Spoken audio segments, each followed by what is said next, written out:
Hello दोस्तों, नमस्कार। Shweta blog में आप सभी का स्वागत है। कैसे हैं आप लोग? आशा करते हैं कि आप सब अच्छे होंगे। तो चलिए, आज मैं शेयर कर रही हूँ नवरात्रि के दूसरे दिन का वीडियो, दूसरे दिन का पूजा विधि, कैसा मेरा दिनचर्या रहे। तो वीडियो में आगे बढ़ने से पहले आप सभी से एक रिक्वेस्ट है कि प्लीज़ चैनल को सब्सक्राइब कर दें, एक लाइक कर दें और मुझे कमेंट करके ज़रूर बताएं कि कैसी लग रही है आपको मेरी वीडियो। तो ये सुबह का समय है और घर का जो साफ़ सफाई वाला काम है वो हो चुका था। मैं नहा करके आ गई थी और नहाने के बाद पूजा रूम का सफाई कर रही थी।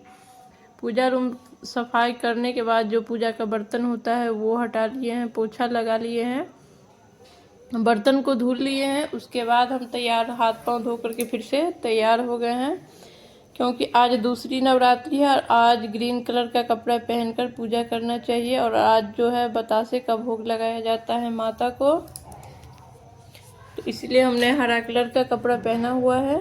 और ये मैं अपने आंगन में फूल तोड़ रही हूँ। मेरे आंगन में बहुत सारा फूल खिला हुआ था।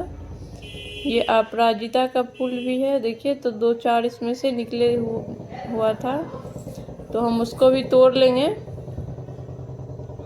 उसके बाद करेंगे पूजा। तो फूल तोड़ने के बाद सबसे पहले जो हम करेंगे वो सूर्यदेव का पूजा करेंगे। कोई भी पूजा पाठ में सबसे पहले सूर्यदेव का पूजा किया जाता है, क्योंकि उदया तिथि को ध्यान में रखते हुए पूजा पाठ होता है। हिंदू धर्म में जितने भी पूजा पाठ होती है, व्रत त्यौहार होता है, सभी में उदया तिथि को ध्यान रखते हुए ही होता है। इसलिए सबसे पहले आपको सूर्य भगवान को जल देना चाहिए, उसके बाद कोई और पूजा करें। तो मैं तुलसी जी के बगल में ही कच्ची मिट्टी है, तो मैं वहीं पे खड़ा होकर के सूर्य भगवान को जल दे देती हूँ, और ये मेरा डेली का ही रहता है। और उसके बाद कर लेंगे तुलसी माता का पूजा। उसके बाद और कोई भी आपको देव वृक्ष है आपके घर पे या आंगन में तो कर सकते हैं। नवरात्रि में तो जितना ज़्यादा से ज़्यादा पूजा करना सर्वश्रेष्ठ होता है। जो भी मंदिर हो, अगल बगल देव वृक्ष हो, सभी में पूजा करना चाहिए। तो यहाँ पे सूर्य भगवान को हम अर्घ दे दिए हैं। जल, गंगा जल, थोड़ा सा रोली, अक्षत, फूल डाल करके और धूप बत्ती दिखा रहे हैं। और वहीं खड़ा होकर के जो परिक्रमा किया जाता है, जहाँ पे आप सूर्य भगवान को जल देंगे, वहीं पे खड़ा होकर 3 बार परिक्रमा कर लीजिए। फिर तुलसी माता का पूजा कर लेंगे।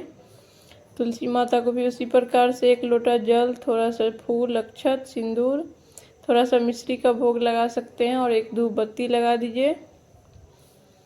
और ये भी डेली किया जाता है। अब उसके बाद हम करेंगे अपने घर के मंदिर में पूजा, जो हमने कलश बैठा रखा है वहाँ पे। लेकिन उससे पहले कर लेंगे दहलीज पूजन, जो छोटा सा मेरा प्रतिदिन रहता है, डेली मैं करती हूँ। थोड़ा सा जल का छींटा लगा लेंगे और उस पर रोली से एक स्वास्तिक बना लेंगे, या नहीं तो 5 जगह आप टिक भी सकते हैं, यानी तो स्वास्तिक बना लीजिए। लेकिन मैं आज स्वास्तिक बना रही हूँ। और शाम को यहीं पे मैं दीपक लगाती हूँ। सुबह को दीपक इसलिए नहीं लगाती हूँ क्योंकि सुबह हो चुका है, धूप निकल चुका है, तो मैं सुबह में नहीं लगाती हूँ, शाम में लगाती हूँ। उसी जगह जहाँ मैं सुबह को पूजा करती हूँ वहीं पे शाम को दीपक लगा देती हूँ। और फिर बना लेंगे दरवाज़ा पे स्वास्तिक। कल मैंने बनाया था जो, उसको मैंने पोंछ दिया है और आज बना रहे हैं। और ये डेली का, पूरे नवरात्रि में ये डेली चलता है।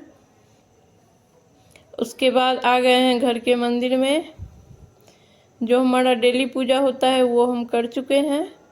अब हम मंदिर में कर रहे हैं माता रानी का। माता रानी का पूजा करने से पहले जो आपका डेली मंदिर है वहाँ कर लीजिए, या कुल देवी का मंदिर है घर में तो वहाँ कर लीजिए। फिर माता रानी की चौकी पे किया जाता है।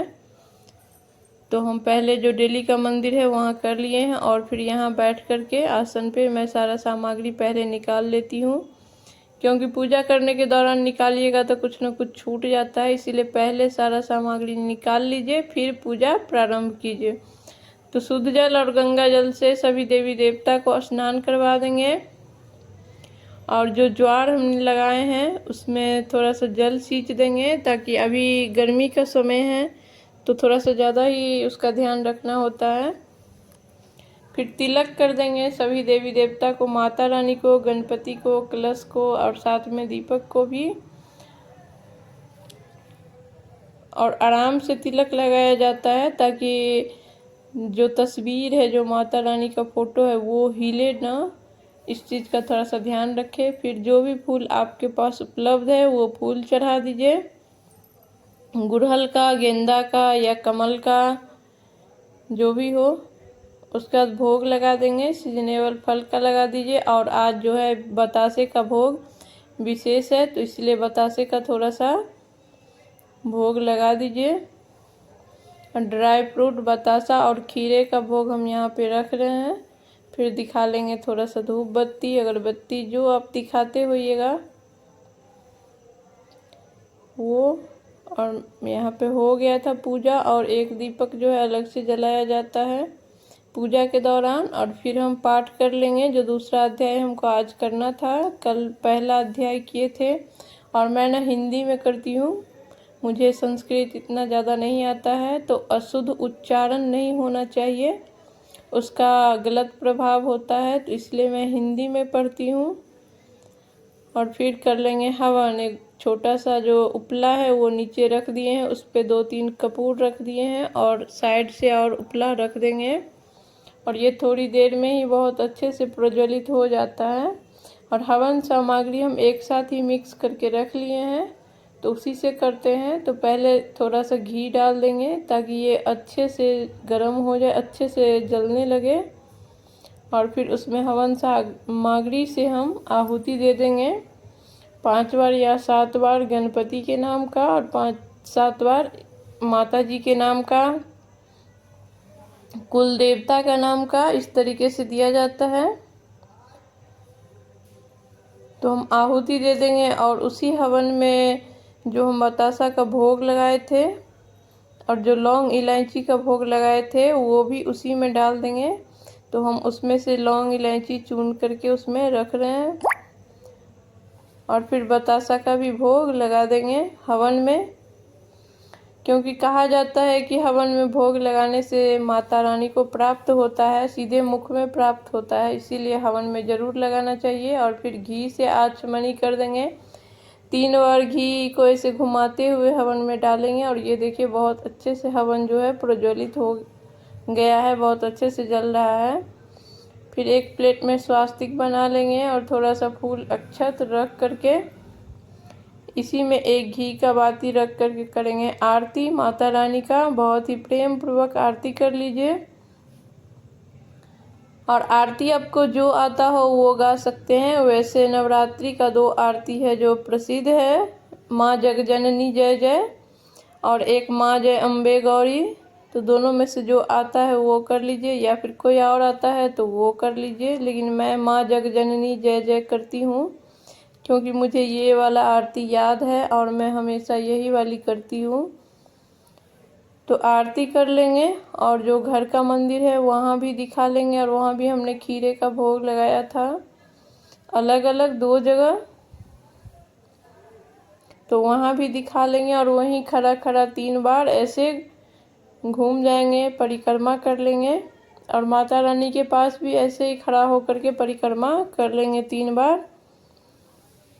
मंदिर के आगे पीछे परिक्रमा करने का अगर जगह है तो आप घूम करके कीजिए, जगह नहीं है तो वहीं खड़ा होकर के कर लीजिए। तो हो गई थी मेरी पूजा। यहाँ पे माता रानी को आरती देने के बाद जल से थोड़ा सा उसको मिनस देंगे या उसरंग देंगे, जो आप बोलते होइएगा। और जल घुमा करके हवन को ठंडा कर लेंगे। उसके बाद सभी बच्चों को आरती दे देंगे। सभी बच्चे आएंगे बारी बारी, सभी नहा धो करके रेडी था, क्योंकि जब नवरात्रि का पूजा होता है तो सब एकदम सिस्टम में टाइम पे तैयार रहता है। और जो हम भोग प्रसाद चढ़ाए थे उसको भी उस रंग देंगे, पानी से आचमनी करवा देंगे जल से। फिर थोड़ी देर के बाद जब दीपक शांत हो जाएगा, जो डेली पूजा का दीपक होता है वो, और हवन शांत हो जाएगा, उसके बाद हम प्रसाद वहाँ से हटा लेंगे और उसके बाद हम लोग जाएंगे कपिलेश्वर स्थान। ये पूजा मेरा हो चुका था, क्योंकि आज सोमवार है और सोमवार को हम प्रत्येक सोमवार को जाते हैं वहाँ पे, तो इसीलिए आज कपिलेश्वर स्थान जाएंगे।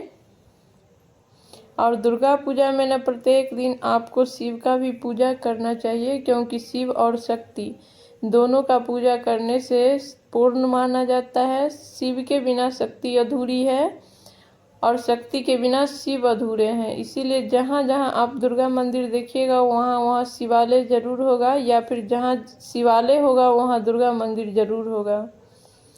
तो दुर्गा पूजा में शिवालय में भी पूजा करना चाहिए डेली, अगर अगल बगल है तो, या घर में भी शिवलिंग बना करके डेली पूजा करना चाहिए।